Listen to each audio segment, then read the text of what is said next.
Despite pandemics and lockdowns, the British royal family still found ways to make headlines in 2020. Couples around the world have postponed or scaled back wedding plans during the pandemic, but no one expected a private wedding for a royal. Princess Beatrice, daughter of Prince Andrew and Fergie, had already pushed back her nuptials to Edoardo Mapelli once, but rather than postpone again, they decided to go for a smaller, socially distanced affair. In the official photos, the newlyweds stand apart from the Queen and Duke of Edinburgh, but the controversy-embroiled father of the bride is nowhere to be seen.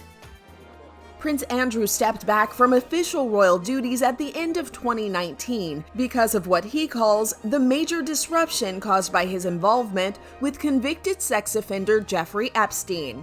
Andrew hasn't been seen in any official capacity all year, not even in his eldest daughter's wedding pictures.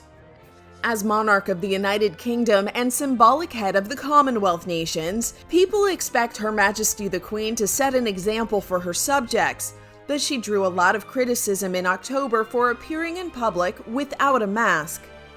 For her first public engagement since March, Queen Elizabeth II and grandson Prince William visited the Defense Science and Technology Laboratory.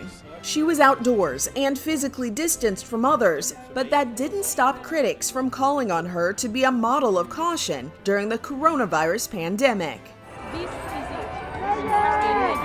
The Duke and Duchess of Sussex officially stepped back from their roles as senior royals in March 2020 in order to make their own money and decide which members of the press they engaged with. In the months since, they've bought a home in California, continued to raise awareness for causes they care about, and inked multi-million-dollar production deals with Netflix and Spotify.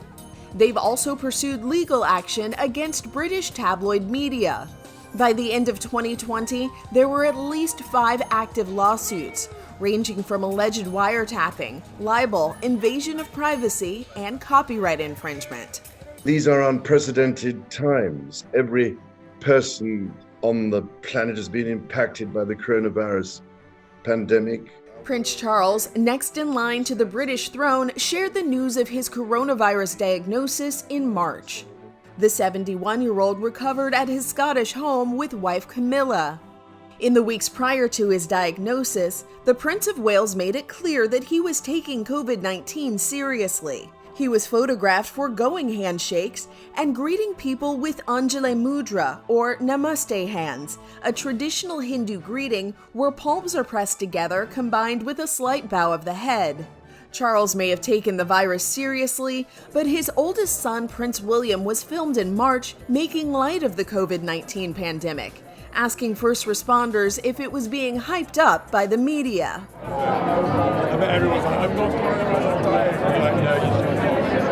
The Duke and Duchess of Cambridge changed their tunes in the months following as COVID-19 cases increased in the UK and around the world.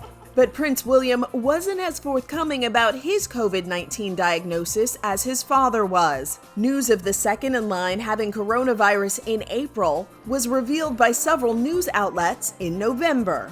In early December, the Cambridges sparked more COVID controversy with a royal train trip through Scotland, Wales, and England to thank healthcare workers, despite the UK being on a lockdown that forbade travel. I think they should be the same rules as us. If we're locked down, they should be locked down. Love the monarchy or hate it, the royals still get us talking every year.